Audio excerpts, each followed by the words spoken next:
Hello everyone and welcome back once again, and today we're doing a comparison between listening and descript. Listening as in LISTNR and descript. So let's get started. You can also call it listener AI.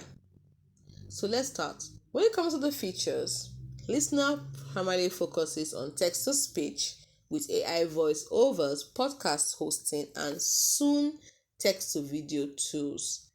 Now, for this script, it focuses on AI-powered audio and video editing via transcripts with overdub voice cloning.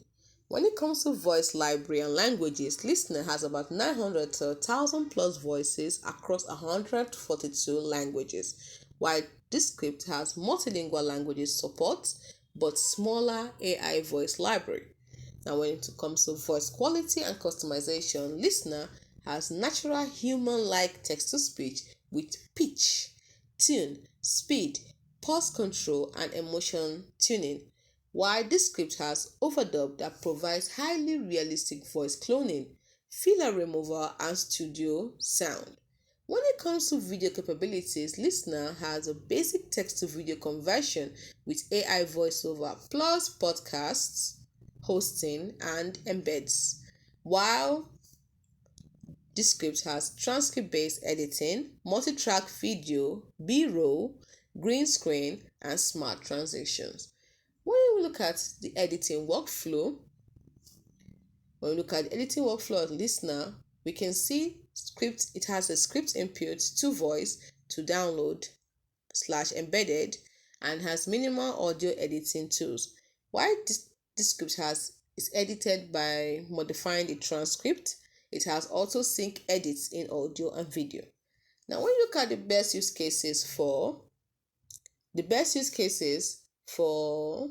LISTNR, we can say for quick AI voiceovers, audiobooks, multilingual content, and podcast hosting. While for this script is podcast, video editing, script-based workflows, and transcription-heavy projects.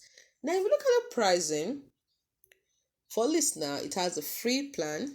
Paid plans start about, let's say, $99 per month. While for this script, the free plan is available, but it has watermark. And the paid plan starts from about $12 per month for hobbies to about $40 per month and above. Now, let's look at their limitations. LISTNR has occasional glitches. It has support delays. It has less editing depth. While these scripts, the limitations are learning curve, transcript errors, export limitations as lower plans or tiers. In summary, LISTNR specializes in high-quality AI voice production and podcast audio hosting, and it is ideal for creators needing fast natural voiceovers in multiple languages with light video audio embedding, especially useful for content repurposing, audiobooks, and accessibility. While this script excels at a full-featured editor, transcript-first workflow, robust voice cloning via overdub, and potent video audio editing tools, which is best for creators producing podcasts, tutorials, interviews, and multi-scene video. Hope you found this video helpful.